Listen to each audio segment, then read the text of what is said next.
लो, हो गई शादी। वैसे तुम खुश नहीं लग रहे हो, लेकिन मैं तो बहुत खुश हूँ। और हाँ, मेरी एक बात ना हमेशा ध्यान रखना। अब मैं तुम्हारे साहब की बीवी हूँ, तुम्हारी बीवी नहीं।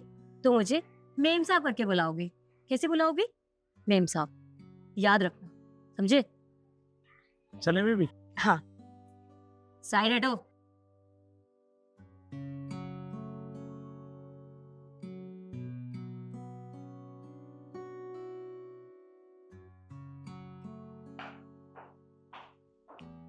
ये लीजिए आपकी गर्मा गर्म चाय। अच्छा सुनिए, मुझे आपसे कुछ बात करनी थी। हाँ बताओ। वो मुझे कुछ पैसे चाहिए। वो मेरे सारे दोस्त शॉपिंग करने जा रहे हैं, तो बस इसीलिए। पैसे? पर अभी कुछ टाइम पहले ही तो मैंने तुम्हें पैसे दिए थे, वो सारे पैसे कहाँ गए? वो तो खर्च हो गए, यूज करने के लिए दिए थे तो मैंने यूज कर लिए। अभी मुझे पैसे चाहिए, ज्यादा नहीं, बस 10,000 रुपए दे दीजिए, इतने में काम हो जाएगा।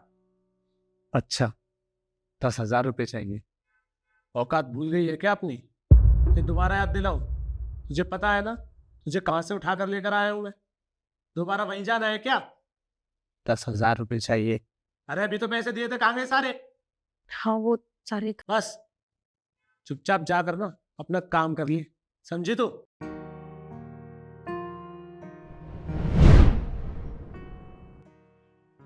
शिखा, शिखा, हाँ, क्या हुआ? कुछ कहा तुमने? हाँ मैं वो कह रहा था, मैं ड्यूटी जा रहा हूँ, तुम मेरा लंच बांध देती। जी मैं अभी लेकर आई। रुको, तुम कुछ सोच रही थी, क्या हुआ? सब कुछ ठीक तो है? नहीं, मैं उदास कहाँ थी, वो तो मैं कुछ सोच रही थी। क्या बताओ। वो आप अपनी दोस्त को जानते हैं ना, नीलम? कल मैं उसके साथ ना बाजार गई थी और उसने बहुत सारे कपड़े खरीदे कल, बहुत महंगे महंगे। एक सूट ना मुझे भी बहुत अच्छा लगा, पर वो बहुत महंगा था, 1,500 रुपये का। फिर मैंने सोचा बाद में ले लेंगे। अच्छा तो बहुत था, बाद में ले लेंगे। बस उसी के बारे में सोच रही थी, कहीं बिक ना गया हो। अच्छा, तुम्हें वो सूट पसंद है? ये लो, ये 1,500 रुपए हैं, तुम रखो। नहीं नहीं, मैंने आपको इसलिए नहीं कहा कि आप मुझे पैसे दो। हाँ, वो सूट मुझे अच्छा लगा, पर इतना भी खास नहीं था, मतलब ठीक ठीक था। कोई बात नहीं, तुम्हें 2 साल हो गए इस सूट के लाए, तब से तुमने कुछ मांगा नहीं। लो रखो पैसे, रखो। अब जाके मुझे मेरा खाना दे दो, मैं लेट हो रहा हूँ। जी मैं अभी लेकर आई।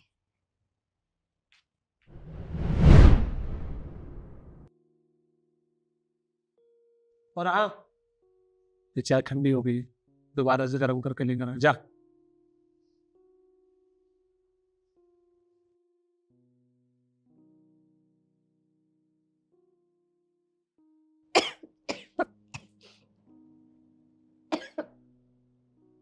ये क्या, खाने का वक्त हो गया है और ये आराम फरमा रही है? अबे ओ, क्या है ये सब? खाने का वक्त हो गया है, तूने अभी तक खाना नहीं बनाया?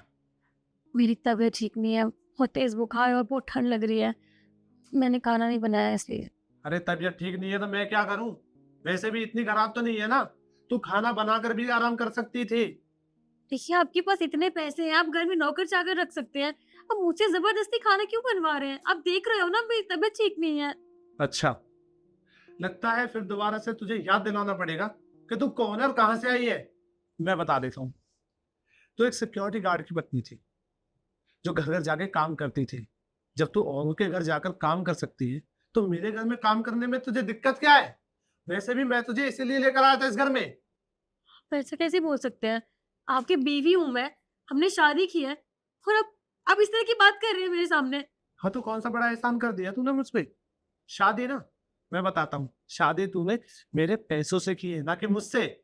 और वैसे भी चल, मैं तुझे सच बता ही देता हूँ, मेरा तुझसे अब मन भर चुका है। क्या मतलब है मन भर चुका है? आप ऐसे ऐसे क्यों बोल रहे हैं? ऐसे मत बोलिए। देखिए, मैं अपने परिवार छोड़ के आपके पास आई हूँ। अगर आप ऐसा बोलोगे तो मैं कहाँ जाऊंगी? हाँ तो तू यहाँ पर मेरी मर्जी से आई थी, और ये मेरी ही मर्जी है कि मेरा मन भर चुका है। तेरी जैसी लड़की मैं अब खड़ी कर दूं। अब एक काम कर, निकल यहाँ से।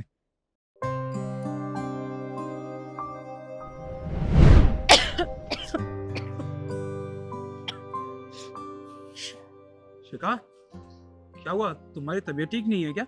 हाँ, वो सुबह से चक्कर आ रहे हैं, बुखार भी लग रहा है और खांसी भी हो गई है। पर कोई बात नहीं, मैं काढ़ा पी लूंगी तो ठीक हो जाऊंगी। अरे तुम रुको, कैसी बात कर रही हो? लाओ ये झाड़ू मुझे दो। तुम्हारी तबीयत ठीक नहीं है, फिर तुम्हें ये झाड़ू लगाने की क्या जरूरत थी? तुम्हें आराम करना चाहिए था ना। तुम एक काम करो, अंदर जाके 5-10 मिनट आराम करो, मैं झाड़ू लगा लेता हूँ, उसके बाद मैं तुम्हें डॉक्टर को दिखा दूंगा। अरे पर मेरे होते हुए आपकी झाड़ू लगाओगी? लाओ तो। अरे कोई बात नहीं ना, मैं कह रहा हूँ ना, ज्यादा तबीयत खराब हो जाएगी तुम्हारी। इससे अच्छा है तुम 5-10 मिनट आराम करो, फिर मैं तुम्हें डॉक्टर के यहाँ ले चलता हूँ। ठीक।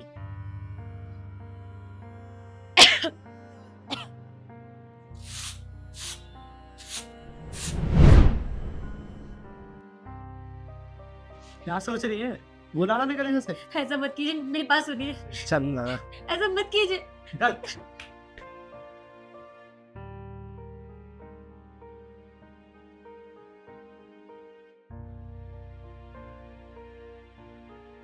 निखिल, मैं जानती हूँ मुझसे बहुत बड़ी गलती हुई है जो मैंने तुम्हें छोड़ दिया।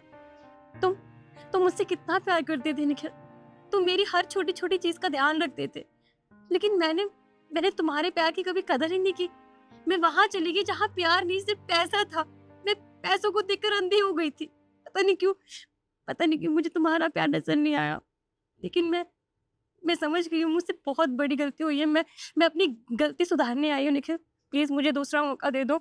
मुझे उसके साथ नहीं, मुझे तुम्हारे साथ रहना है, अपने पति के साथ, अपने इस घर में। क्या तुम मुझे माफ करोगे? शिखा, अब माफी मांगने से क्या फायदा? जब तुम्हें मेरा साथ देना चाहिए तब तो तुमने मेरा साथ नहीं दिया। अरे मैं तुम्हारा पति था। जिंदगी में चाहे कैसे भी हालात क्यों ना रहे हो, हमेशा तुम्हारा साथ दिया मैंने। खुद से पहले तुम्हारे बारे में सोचा, अपनी औकात से बढ़ के तुम्हारे लिए वो सब किया जो मैं खुद के लिए नहीं कर पाया। पर तुमने क्या किया? तुमने किसी और के लिए मुझे छोड़ दिया। अरे मेरे मालिक से शादी कर ली तुमने। क्यों? क्योंकि उनके पास बहुत सारा पैसा है, बहुत अमीर आदमी है वो। खैर कोई बात नहीं शिखा, इसमें कहीं ना कहीं गलती मेरी ही होगी जो मैं तुम्हारी ख्वाहिशें पूरी नहीं कर पाया। शिखा बहुत देर हो चुकी है, तुम जाओ यहाँ से। मैं कहाँ जाऊंगी निखिल? ये भी तो मेरा घर है ना, और तुम मेरे पति हो। मुझे तुम्हारे साथ रहना है। मैं कहाँ जाऊंगी? मैं क्या करूंगी? तुम कहीं भी जाओ शिखा, मुझे उससे कोई फर्क नहीं पड़ता। तुमने उस दिन मुझे छोड़ा था ना, तो मैंने भी तुम्हें छोड़ दिया उस दिन। मैंने भी तुम्हें अपने दिल और दिमाग से निकाल दिया। कहीं भी जाओ तुम, किसी के साथ भी रहो, मुझे कोई फर्क नहीं पड़ता। मैं अकेले ज़िंदगी बिता लूँगा, मुझे किसी की ज़रूरत नहीं है। जा सकती हो तुम। शायद तुमने सही कहा, गलती मेरी ही है।